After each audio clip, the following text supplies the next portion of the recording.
data group is going to enter this stage. And ladies and gentlemen, there are expeditions where no mistakes are forgiven. And we're not just talking about the Expedition Cloud, but a really exciting and entertaining presentation that's awaiting you right now. I don't want to say too much because you're going to be so impressed of all these pictures already that will start in just a second behind me. We have the fireside chat now. Data Group CEO Andreas Baresel and cloud expert Frederik Schmidt. Welcome.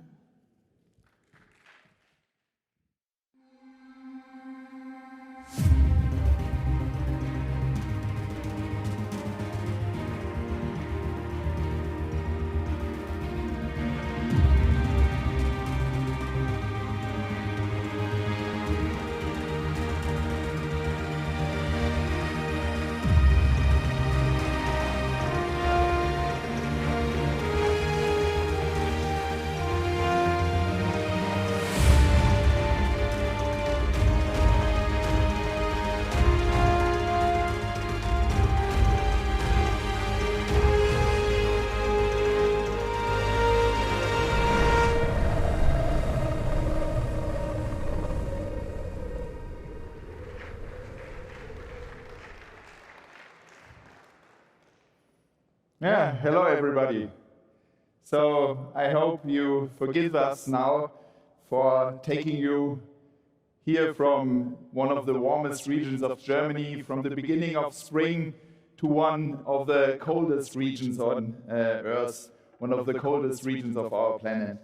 You've seen endless ice deserts, temperatures far below freezing, and extreme snowstorms. An unknown environment far away from any civilization, and a departure to a challenging journey.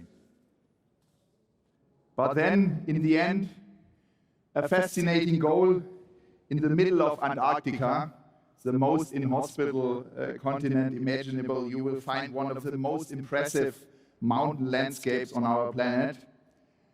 And I'm totally happy to present Michael Martin to you, one of the great adventurers of our time. And Michael will tell us today about one of his extreme polar expeditions. From a world in which every move counts, every gram is weighed, and every step must be calculated. Because only if you compete with the perfect strategy, the most reliable partners, and the best equipment, you will achieve your goal there in Antarctica. Of course, we would have liked Michael to have here on stage, but as it should be for a real adventurer, he's already back at the Arctic Circle on his next expedition. So we have recorded him on tape just before his departure.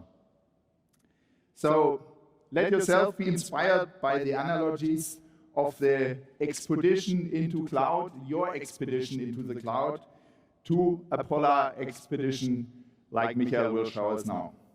And I have with me Frederik Schmidt, one of our top cloud consultants at Data Group, and he will take Michael's experiences and explain to you where is the transfer, how it could be transferred, these ideas, these experiences to your expedition into the cloud. Michael, what attracts you to set out for the most regions, the most extreme regions on Earth? What is your motivation and what is your goal? As a photographer and geographer, I have been traveling the world for 40 years. I think the most fascinating areas on our planet are those where conditions are extreme, and these are deserts and polar regions. I have written 30 books, made a lot of films for television, and I've given more than 2,000 lectures. One of the most thrilling expeditions took me to Finnmark in East Antarctica. We wanted to cross the Drigalski Mountains with a small team and reach the Tungespitzen, which sticks out of the impressive ice shield 2,000 meters like a ship's bow. A Russian cargo plane had taken us from Cape Town to East Antarctica, where our team was took to the ice for 3 weeks. Yeah, today's goal is a different kind of expedition. It's that of taking new business models into the cloud. Cloud services all open new opportunities for any business, and these opportunities, like the Arctic regions which Michael has traveled, have not been explored yet. Of course, there are a lot of challenges along this long road, and many things can happen, and I'm really curious to hear which experiences Michael can share with us along this trip. So, first of all, I think you should thoroughly evaluate which team you choose for every of these challenging tasks and which expertise this team in such an extreme region must have. This also applies to your expedition to the cloud, of course. So, how does it look like, Michael, on an extreme polar expedition? That's right. My partners and I are specialists and generalists. Christoph, the polar guide, has the necessary experience on the ice. Ralph is the expedition's cameraman, and I'm the photographer. But then, of course, we also have to detect crevasses, repair sleighs, pitch tents, melt snow, or cook. Speaking of melting snow, the snow in Antarctica is so dry that it gets burned in your pot. You must add water to prevent the snow from burning. You get only 2 cups of water from a large pot of snow, and then you have to decide whether you take it for hot drinks or to warm up astronaut food. Thanks, Michael. Just like you at the ports, for our expedition, we need the right teams and responsibilities in our team. We need the right roles to accomplish our targets, and the necessary roles for success in IT are constantly changing. The engineering team will become an SRE team, and the management board will become a cloud center of excellence. This will provide you with the needed expertise, agility, and decision path to reach your goal. Just like in Michael's team, everyone has their own specialization. The one is a photographer, the other one is an expert on the ice, and the other one takes films. But all of them combines one knowledge: how to survive in the ice. The overall expertise is needed in order to have the necessary specializations, expertise, and connecting knowledge. You can't survive without the right message and the right tools. Absolutely, thank you, Frederik. So, methods and tools are another important topic. On an expedition, the path consists of several sections with very different difficulties. Michael, how do you choose the right approach for your expeditions, your methods and tools to reach the goal? Yes, in addition to the mentioned skills, the equipment plays a crucial role. It would hardly be possible to travel the ice by foot with a heavy rucksack. We had special cross-country skis allowing us to click our polar boots into the bindings. Our equipment was stored in pulkers made of GFRP, which were pulling behind us over the ice. It was very exhausting to pull the pulkers on extremely dry snow. And so-called sastrugis, which are snow drifts, tip a pulker over quite often, and you have to put it up again. As you've just seen in Michael's example, there's more than one possible combination of tools and methods. In order to be able to adapt to the new circumstances, you need to plan many steps ahead. You need to approach the right path with the right tools, just like Michael just showed us. That's what we see in public and private cloud scenarios on a day-to-day basis. The use of agnostic tools like Terraform for infrastructure as code and Helm charts for intelligent operation of containers. You will have the optimal.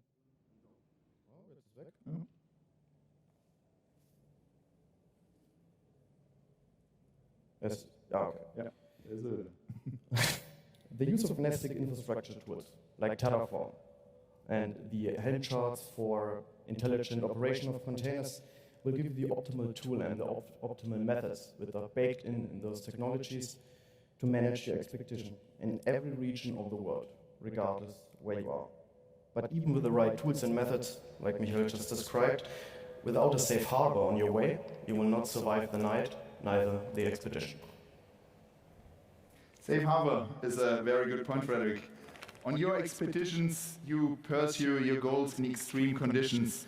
This is only possible with knowledge and long-standing experience, of course. Michael, what is particularly crucial to survive in Antarctica? In Antarctica, we use tunnel tents, which can be pitched and unpitched very quickly, even in storms, which can withstand even hurricanes. Antarctica is not only the coldest, but also the windiest continent on Earth. The katabatic winds are feared most. They blow from the South Pole towards the coast and can reach wind speeds up to 300 kilometers an hour. You really must trust your tent. The tents are surprisingly spacious inside, and there's enough room for 2 people and their equipment. We had dug ourselves a sofa corner in front of a sleeping cabin, so we could even sit in the apse. The cooker heated up the tent up to 10 degrees, and this gives you an almost tropical feeling in Antarctica. The tent is a great example of what a safe harbor will be on your expedition. The safe harbor is essential to rest and survive the night. In the cloud context, you need the right idea, product, and process, those that have proven themselves, like the tent. For example, our cloud adoption framework will provide you the right concepts and to overcome these challenges. However, the best tent, like you just seen, or cloud adoption framework in this case, will not save you if you can't place it right into the landscape. That's why it's so important to find the right adoption strategy in line with your architectures to fit your purpose and process of delivering IT to your customers and people. Okay, but of course you don't necessarily have the best preparation when you take everything with you can ever imagine. So you can only succeed when you reduce really to the right stuff. And I think this mainly applies to IT, but of course also to Antarctica. Michael, how do you decide what you take with you and what to leave at home? You need to think carefully of what you take with you for such an expedition, because every gram adds to it. A book or your smartphone is better left at home, whereas a GPS device is crucial. Solar panels for charging the batteries are also important, and climbing irons, of course, as Antarctica is not flat everywhere. You need climbing irons made of hardened steel, because at minus 40 degrees, the ice is as hard as concrete, and the climbing irons must intrude it by at least 1 millimeter. A 6-meter-long bar is also important to poke at the snow surface to detect dangerous crevasses in time. And all these tools have a place in the pull car. They must be instantly retrieved and ready to use also in a blizzard. Just like you, Michael, for your expedition in the cloud, we need to focus on the core idea. No one would bring a tablet with Candy Crush installed to the Arctica or a book. Yet people start to move everything one-to-one into the cloud. Every one of us had the horror stories about it or had a project like this. Exploding costs, underestimated project times, and the lack of new technologies inside our cloud project. To leave old, unrelated products behind to switch to cloud-native ways of delivering IT or even to cloud-native applications, we consider migrations vendor unrelated. And for altogether, cloud agnostic. Why is this important? To not only achieve our short-term goals, but also to be prepared for the changes and challenges ahead. Yeah, challenges ahead. That's a very good other topic, Frederik. In our imagination, an extreme polar expedition rather looks like an impressive movie, a blockbuster with a defined script. But how is it in reality?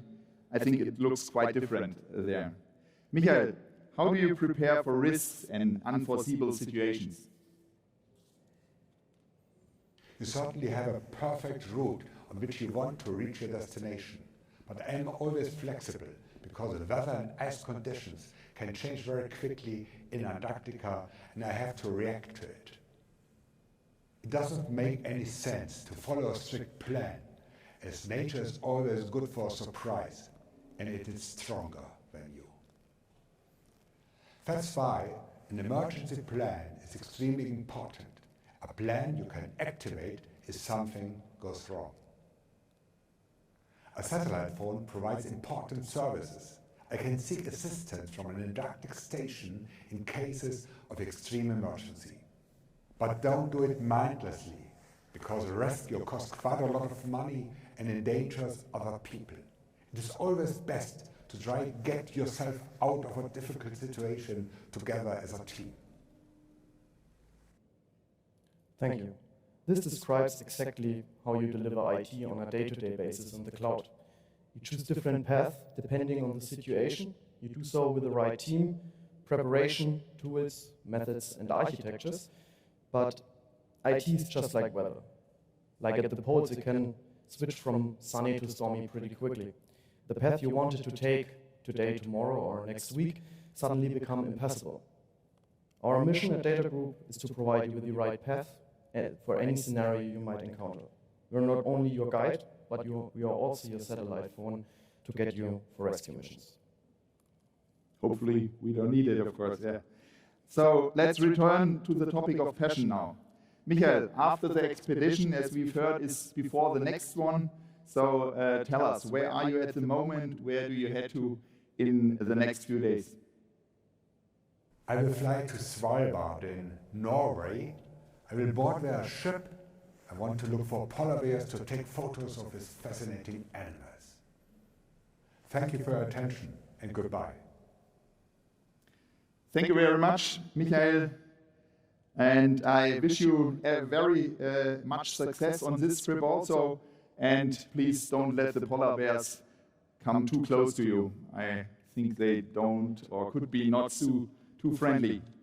So, as experienced leaders of IT expeditions, we at DATAGROUP constantly keep an eye out for our next mission, to optimally support you and your company in the cloud. And just like Michael Martin, we break new ground with a lot of passion and in an ever-changing IT environment with extraordinary challenges and then rewarding goals. So let us set out, and I'm really curious to see what our common next goal is. And I would be happy, of course, to discuss this with you at our DATAGROUP booth with the booth party now at 5 p.m. So I would be happy to meet you there. Thank you very much. Yeah.